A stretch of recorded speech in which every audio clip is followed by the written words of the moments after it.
غزوہ ہند سے کیا مراد ہے؟ اکثر کشمیر میں جہاد کرنے والی تنظیمیں اپنے پمفلٹ میں اس کا ذکر کرتی ہیں اور حدیث کا حوالہ بھی دیتی ہیں۔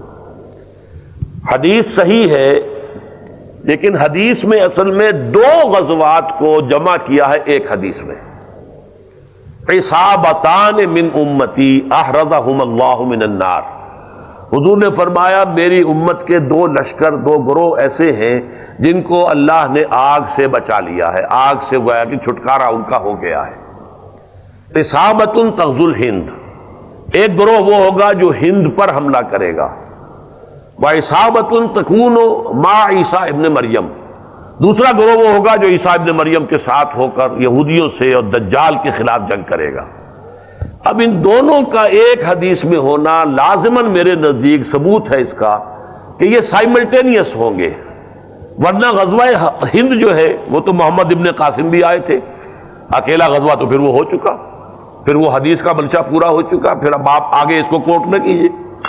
اسی طریقے سے پھر محمد غوری نے بھی حملے کیے اور محمود غزنوی نے بھی کیے، یہ ابھی یعنی 200 سال پہلے جو ہے وہ احمد شاہ ابدالی بھی آئے تھے۔ یہ نہیں ہے، یہ ہوگا جب اس علاقے میں انشاءاللہ پاکستان افغانستان میں وہ خلافت علی منہاج النبوہ کا نظام صحیح قائم ہو جائے گا، متمکن ہو جائے گا، پھر یہ دائیں اور بائیں، شرق اور غرب میں دونوں طرف ایکسٹینشن ہوگی، اور ہند کی طرف بھی اور ادھر دوسری طرف یہ کہ یہودیوں کے، اسرائیل کے اور یہودیوں کے خلاف جنگ ہوگی۔ یہ ان کے بارے میں ہے، یہ نہیں ہے جو اس وقت جو ہے کشمیر میں جا کر کر رہے ہیں، یہ خام خواہ انہوں نے اپنے اوپر اس کو چسپاں کر لیا ہے۔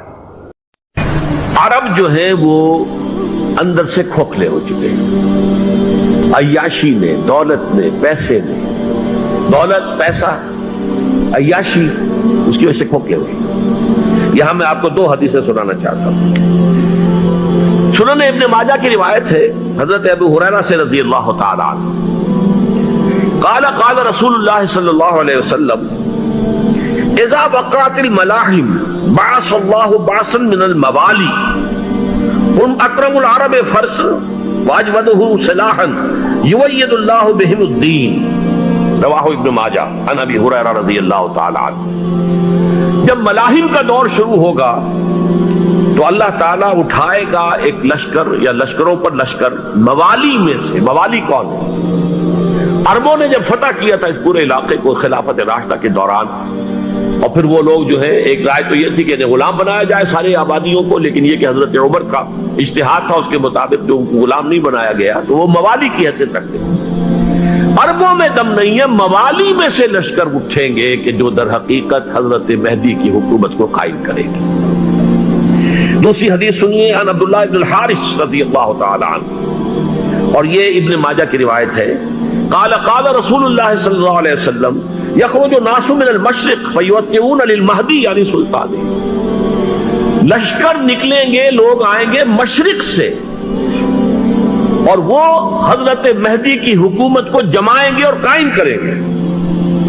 اب ذرا نوٹ کیجئے کہ جزیرہ نما عرب کے مشرق میں کون سے ملک ہیں؟ 3، ایران، افغانستان، پاکستان، یہ 3 سالڈ مسلم ممالک، مسلم آبادی اکثریت۔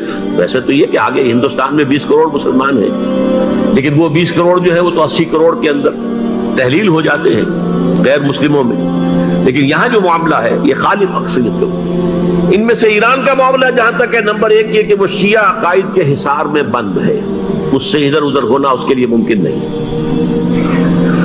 حدیث میں یہ بھی آتا کہ اصفہان سے 70,000 یہودی دجال کا ساتھ دیں گے، لیکن بہرحال خراسان ایک صوبہ ہے افغانستان کا اس وقت بھی شمال مشرقی کونے میں، مجھے امید ہے وہاں سے خیر کی، کیونکہ خراسان کا لفظ وہاں پہ شامل ہے، اور حضور کی حدیث میں بعد میں آپ کو سناؤں گا کہ خراسان سے فوجیں چلیں گی جو یروشلم کو دوبارہ حاصل کریں گی، فتح کریں گی، جیسے پہلے یروشلم کھویا عربوں نے تھا، دوبارہ حاصل کیا تھا کرد نے، کرد خون صلاح الدین ایوبی رحمت اللہ علیہ، ایسے اب پھر عربوں نے کھویا ہے، لیکن لینے والے خراسان سے لشکر آئیں گے۔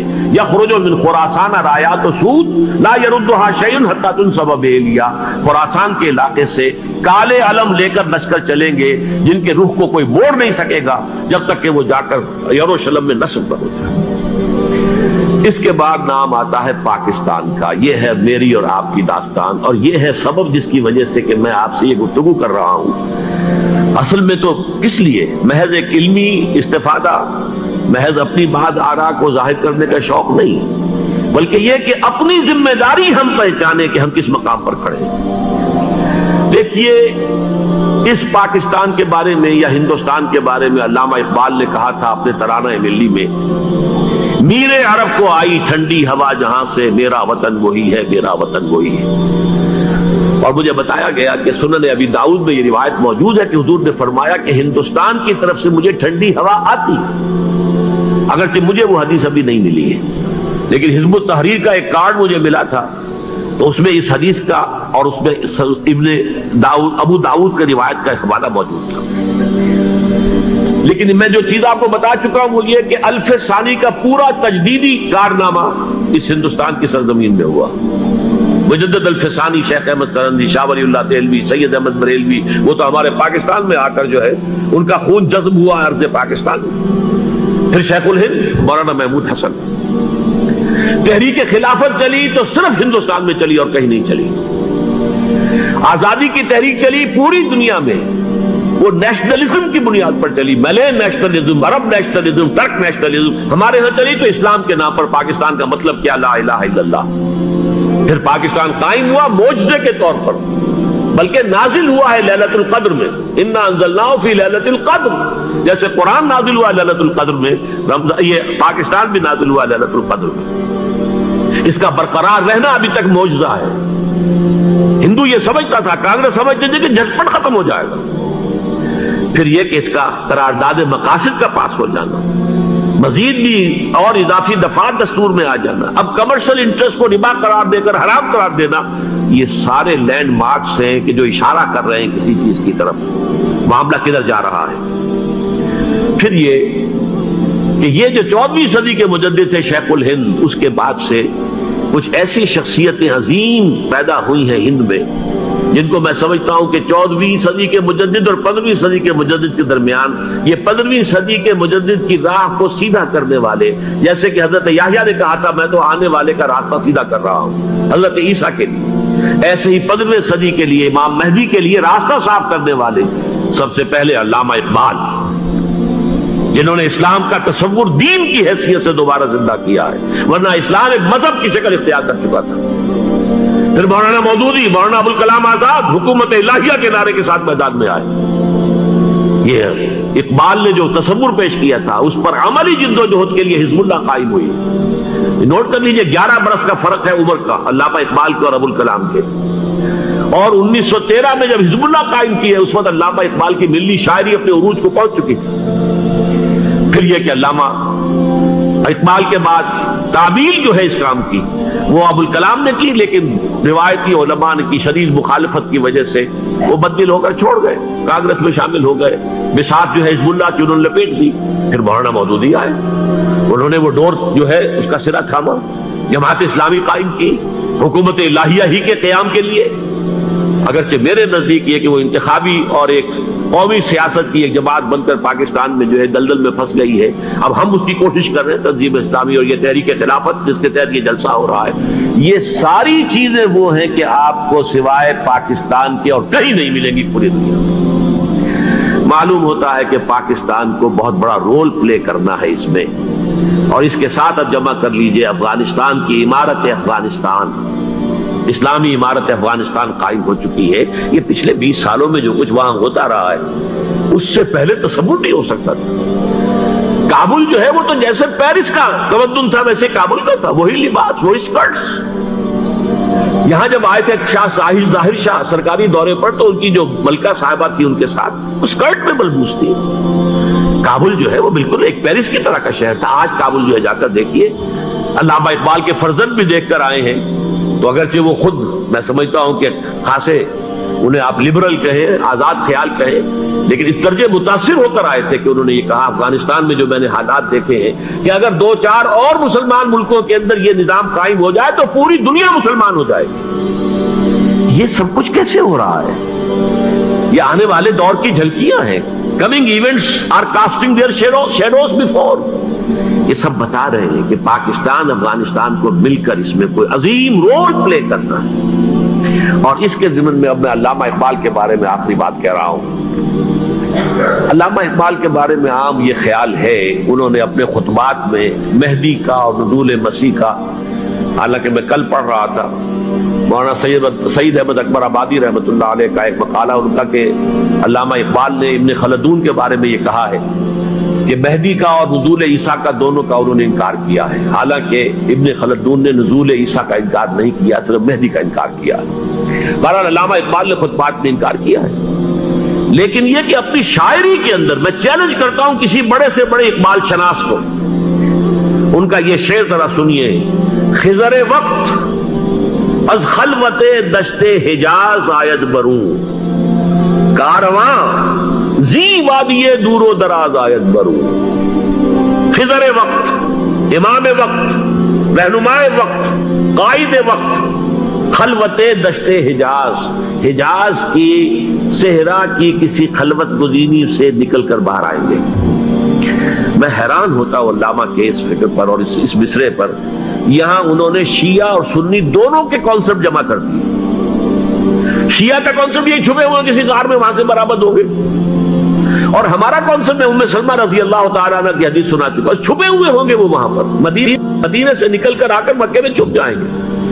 اس خانہ جنگی کی حالت میں لوگ ان کی طرف دیکھ رہے ہوں گے، سوچتے ہوں گے انہیں میدان میں آنا چاہیے، کوئی پارٹ پلے کرنا چاہیے، امت کی رہنمائی کرنی چاہیے، لیکن وہ چھپیں گے، وہ کارے ہوں گے، وہ اس ذمہ داری کو قبول نہیں کرنا چاہیں گے، جا کے چھپ جائیں گے مکے میں. وہاں سے مکے والے انہیں نکالیں گے، اور وہ کارے ہوں گے، انہیں بالکل یہ پسند نہیں ہوگا کہ یہ ذمہ داری اٹھائیں. تو خضر وقت از خلوت دشت حجاز آیت برو، کارواں زی وادی دور و دراز آیت برو. کارواں جو چلے گا ان کی مدد کے لیے اس وادی دور و دراز، اس زی عظیم وادی دور و دراز، یہ وادی سندھ ہے. وادی سندھ جو ہے ہم سمجھتے ہیں کہ صرف یہ پاکستان اور پنجاب جو ہے یہ اس میں شامل ہے، سندھ اور پنجاب نہیں، افغانستان کا پورا مشرقی علاقہ اس میں شامل ہے. جیسے دریائے جیلم سندھ میں جا رہا ہے، جیسے دریائے گلگت سندھ میں آ کر ملتا ہے، جیسے دریائے چناب اور راوی اور جیلم اور یہ سب جا رہے ہیں اور آ رہے ہیں، اسی طرح دریائے کابل کہاں سے آ رہا ہے، دریائے گومل کہاں سے آ رہا ہے، ٹوچی کہاں سے آ رہا ہے. یہ سارا جو ہے ڈرین جو ہو رہا ہے، ایسٹرن جو ہے پارٹ آف افغانستان، یہ سب وادی ہے. اس وادی کے یہ دو حصے ہیں، ایک حصہ جو ہے یہ ادھر پاکستان میں ہے، اور اسی وادی کا دوسرا حصہ جو ہے وہ افغانستان میں ہے. کارواں زی وادی دور و دراز آیت برو، کارواں چلے گا یہاں سے. یخرج ناس من المشرق یؤتون للمہدی، یعنی سلطان ہی مشرق سے فوجیں چلیں گی کہ جو مہدی کی حکومت قائم کریں گی. اور یخرج من خراسان رایات و سود، اور خراسان سے سیاہ پرچم چلیں گے کہ جن کا رخ کوئی موڑ نہیں سکے گا، حتیٰ تنصب بیلیا، یہاں تک کہ وہ جا کر یروشلم کے اندر دفن ہو جائے گی. حضرات، میں ایک میری گفتگو کا حصہ باقی تھا لیکن میں اسے چھوڑ رہا ہوں، اس لیے کہ گلوبلائزیشن جو اس کی ہوگی، جو خلافت علی منہاج النبوہ کی تجدید کامل حضرت مہدی کے ہاتھوں عرب میں ہوگی، اس سے پہلے اس کے لیے محنت، کوشش، جد و جہد پاکستان اور افغانستان میں ہو چکی ہوگی جو اسے سپورٹ کرے گی اور وہاں جا کر حکومت قائم کرے گی. اس کے بعد گلوبلائزیشن کا جو مرحلہ اس کا ہے وہ حضرت مہدی کے ہاتھوں نہیں ہے، وہ حضرت عیسیٰ ابن مریم ان کے نزول کے بعد ہے، جن کے نزول کے بعد دجال کا خاتمہ ہوگا اور یہودیوں کا استحصال ہوگا. مسلمانوں پر بھی بڑی تکالیف عربوں پر آئیں گی، شدائد آئیں گے، لیکن یہ وہ میں حصہ جو اپنی گفتگو کا آج چھوڑ رہا ہوں اس لیے کہ میں دیکھ رہا ہوں کہ بعض حضرات کا صبر کا پیمانہ اب لبریز ہو رہا ہے، تو میں اس حصے کو پھر ملتوی رکھتا ہوں کسی دوسری محفل ہو، کسی دوسری مجلس اور نشست پر. لیکن یہ کہ امام مہدی کی حکومت قائم کرنے کے لیے کون لوگ آئیں گے،